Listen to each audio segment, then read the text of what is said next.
నీకు శ్రీశైలం నాగార్జున సాగర్ పూడిక తీస్తేనే 300 టీఎంసీలు దక్కుతాయి. 300 టీఎంసీలు. అటు మనకు శ్రీరామ్ సాగర్ ప్రాజెక్టులో ఉన్నటువంటి పూడిక తీస్తే ఇంకొక 60-70 టీఎంసీలు వస్తుంది వట్టిగానే. ఇది కాళేశ్వరం ప్రాజెక్టు కెపాసిటీ కంటే రెట్టింపు పూడిక తీస్తే. కొత్తది కట్టాల్సిన పని కాదు, పూడిక తీస్తేనే అవుతుంది. ఇప్పుడు చంద్రబాబు నాయుడు గారు బనకచెర్ల అంటా ఉండి, బనకచెర్ల బాధ ఏంది? ఇప్పుడు ఉన్న నీళ్ళు మిగుతాయి అన్నట్టు. ఉన్న నీళ్ళు కూడా పోతాయి. మిగిలి జిల్లాలే లేవు. ఎక్కడికేం తెస్తారట?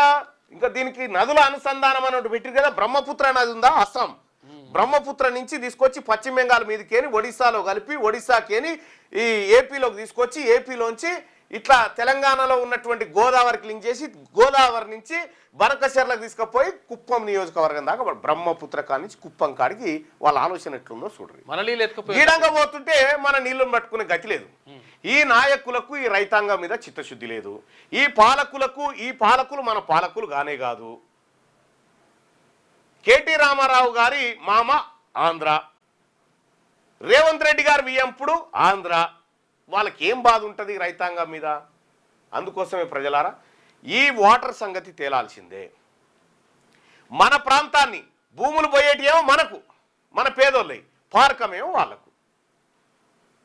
కాబట్టి ఎస్ఎల్బిసి టన్నెల్ని 2027 దాకా ఎందుకు పెట్టుకుంటారు? యుద్ధ ప్రాతిపదికన చేయొచ్చు కదా.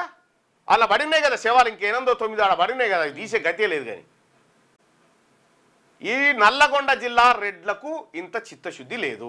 ఎస్ఎల్బిసి పూర్తి 40 ఏళ్ళైనా పూర్తి చేయలేకపోయినటువంటి ఈ నాయకులు ఎవరైతే ఉన్నారో, ఈ జానారెడ్డి గీనారెడ్డి, సిగ్గుతోని తలదించుకోరు మీరంతా. ఇది నీళ్లపైన జరిగినటువంటి కథ. దీన్ని ఇంకా ఒక మంచి పాఠం రూపంలో చెప్పాలి. వాళ్ళకి ఏపీలో గీ కొనలే, కృష్ణా గింతనే గోదావరి గింతనే పోతుంది. కానీ ఇందులో అత్యధిక వాటా వాళ్ళే ఎత్తుకపోలే. ఈ దొంగలు దోషిపెట్టిరు అంతే. వీళ్ళు చేసినటువంటి కథ ఇది. నీళ్ళలో చాలా దారుణం.